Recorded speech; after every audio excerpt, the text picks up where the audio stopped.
নমস্কার বন্ধুরা, বোরো ধান চাষে সবচেয়ে গুরুত্বপূর্ণ সময় এখন। কারণ আপনার ধানের গাছের বয়স এখন 50 থেকে 60 দিনের মধ্যে। এই সময়ে নির্ধারিত হয় আপনার ধানের ছড়া কতটা লম্বা হবে এবং কুশি কতটা পুষ্ট হবে। রোপণের 50 থেকে 60 দিনের মধ্যে থোড় আসার সবচেয়ে গুরুত্বপূর্ণ ধাপ আসে, কারণ এই সময়ে ধানের শীষ ও দানার সংখ্যা নির্ধারিত হয়।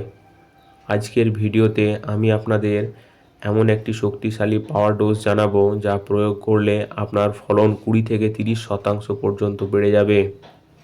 প্রথমেই শেষ কিস্তি হিসাবে বিঘা প্রতি 6 থেকে 7 কেজি ইউরিয়া এবং 6 থেকে 8 কেজি পটাশ সার নিয়ে নিতে হবে। এর সাথে আপনাকে মেশাতে হবে 2 কেজি জিঙ্ক সালফেট 33%, যা পাতা হলদে রোধ করে এবং গাছকে সতেজ রাখবে। তার সঙ্গে মেশান 2 কেজি সালফার 80%।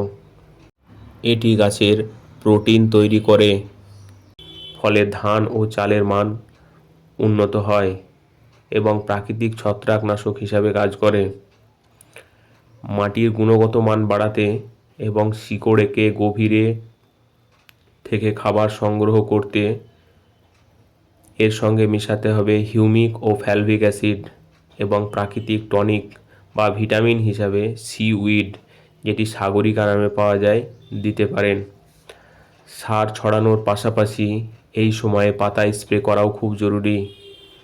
1 বিঘা জমিতে 40 লিটার জলে 80 থেকে 100 গ্রাম বোরন, 20% বা 20%, তার সঙ্গে 200 গ্রাম জিঙ্ক সালফেট, এবং যদি পাতা হলুদ হয়ে যায় তবে 150 গ্রাম আয়রন সালফেট, মানে প্রতি লিটার জলে বোরন 20%, 2 থেকে 2.5 গ্রাম, জিঙ্ক সালফেট 5 গ্রাম, আয়রন সালফেট 3 থেকে 3.5 গ্রাম মিশিয়ে স্প্রে করুন। এতে পরাগ মিলন ভালো হবে, শীষ লম্বা হবে এবং ধান ভালো ও পুষ্ট হবে। কুশি বাড়ার সঙ্গে সঙ্গে গাছে রোগ ও পোকার আক্রমণও কিন্তু বাড়তে পারে, তাই জমি পরিদর্শন ভীষণ জরুরি। এই সময়ে মাথায় রাখতে হবে মাজরা পোকা ও গান্ধি পোকার আক্রমণ কিন্তু হতে পারে, তাই আপনাকে বিশেষ যত্ন নিতে হবে। এছাড়াও পাতায় ঝলসা রোগ ও কাণ্ড পচা রোগেরও কিন্তু আক্রমণ হতে পারে, তারও বিশেষ যত্ন নিতে হবে।